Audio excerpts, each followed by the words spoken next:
Bismillahirrahmanirrahim. Satu mutiara kata yang saya ingin kongsikan. Ilmu itu ada di mana-mana. Pengetahuan di mana-mana tersebar. Kalau kita bersedia membaca dan bersedia untuk mendengar. Hai, mekar angsana pandang tak jemu. Bunganya luruh ke dalam raga. Buku laksana lautan ilmu. Dasarnya penuh mutiara berharga. Assalamualaikum warahmatullahi wabarakatuh. Dan salam sejahtera. Bertemu kita dalam bicara buku. Sebelum saya petah berkata-kata, terlebih dahulu saya perkenalkan diri. Salam perkenalan buat semua. Saya Nur Iza Zahra binti Abdul Rahman, berusia 11 tahun, murid tahun 5. Saya belajar di SK Bandar Raub yang terletak di Negeri Pahang Darul Makmur. Kod sekolah saya CBA 6001. Saya bercita-cita untuk menjadi seorang guru dan hobi saya pula suka membaca buku. Jadi hari ini saya ingin berkongsi sebuah novel dengan anda semua. Novel yang menjadi pilihan saya berjudul Ranjau Sepanjang Jalan.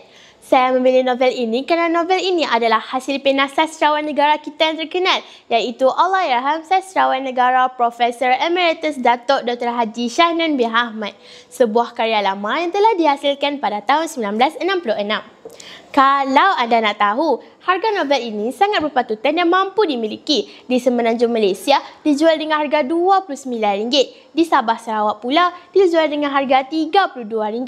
Novel ini mempunyai 271 halaman bercetak terbitan Jiwa cetakan kelima tahun 2023. Novel ini mempunyai 16 bab yang temanya menceritakan tentang kemiskinan, kasih sayang, kegigihan, ketabahan sebuah keluarga petani di Kampung Bagor Dedap Sik, Kedah. Ya kawan-kawan, tentu anda semua tidak sabar untuk mengetahui plot cerita novel ini. Apatah lagi bila melihat ilustrasi kulit buku ini dengan grafik yang sangat cantik. Ayo bersama saya, kita telusuri intipati novel Ranjau Sepanjang Jalan. Novel ini didukung oleh dua watak utama, iaitu Lahuma dan Jeha, mewakili penduduk miskin di Kampung Bagol Dedap Sik, Kedah. Kehidupan ini bermula dengan keluarga Lahuma dan isterinya Jeha bersama 7 orang anak gadis, iaitu Sana, Mila, Jenab, Semek, Lia, Lebar dan Kia yang mengusahakan sawah padi sebanyak 14 relong. Kehidupan keluarga ini amatlah menderita. Namun, Lahuma begitu komited terhadap pekerjaannya mengusahakan sawah padi seluas 14 relong. Tetapi, Lahuma begitu memegang kepada adat lama dan menolak kaedah pertanian moden. Sikap Lahuma yang menolak pemodenan itu membawa kepada kesusahan. Pada suatu hari, ketika membajak sawah, Lahuma terpijak duri nibung yang menyebabkan kakinya luka berdarah dan akhirnya bernanah. Lama-kelamaan, kaki Lahuma membusuk. Ini menambah keperitan keluarga yang besar ini. Apabila luka semakin melarat, kesakitan itu telah merebak ke seluruh tubuh Lahuma hingga akhirnya dia meninggal dunia. Tinggallah Jeha sebagai ibu tunggal menggalas tanggungjawab membesarkan anak-anaknya sambil mengusahakan sawah peninggalan suaminya. Malangnya, Jeha tidak dapat bertahan lama dengan segala kesusahan yang diharunginya sendiri tanpa Lahuma. Musim kemarau, banjir, serang ketam-ketam dan burung-burung tiak menjadikan Jeha tidak keruan. Akibat penderitaan yang melampau itu, Jeha telah dilanda kurang siuman mandit terlalu tertekan dan mula merayau-rayau keliling kampung. Sehinggalah dia dikurung di rumahnya di dalam satu kurungan sebelum dihantar ke rumah sakit jiwa di Tanjung Rambutan oleh Tok Penghulu agar dia kembali sembuh. Tinggallah Sana yang berusia 16 tahun menggalas tanggungjawab membesarkan adik-adiknya sambil mengusahakan sawah padi. Mereka berjaya mengatasi cabaran ini. Sebagai contoh, serangan burung tiak yang menyerang sawah mereka pada waktu malam dan Sana berjaya menyelamatkan padinya dengan memasukkan ke dalam kurungan Jeha.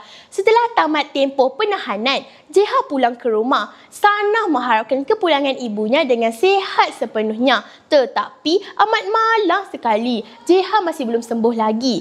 Begitulah kawan-kawan, sinopsis kisah Ranjau Sepanjang Jalan. Saya akhiri kupasan novel ini dengan 2 nilai yang ditonjolkan oleh penulis. Pertama, nilai kasih sayang. Kasih sayang ini dapat dilihat dengan jelas melalui watak Jeha yang setia, sanggup mencuci luka dan nanah yang berbau busuk dan hanyir pada kaki Lahuma. Juga, pengorbanan Sana membesarkan adik-adiknya. Kedua, nilai kegigihan. Kegigihan penduduk Kampung Bagor Dedap diterjemahkan oleh penulis melalui watak mereka yang berusaha sedaya upaya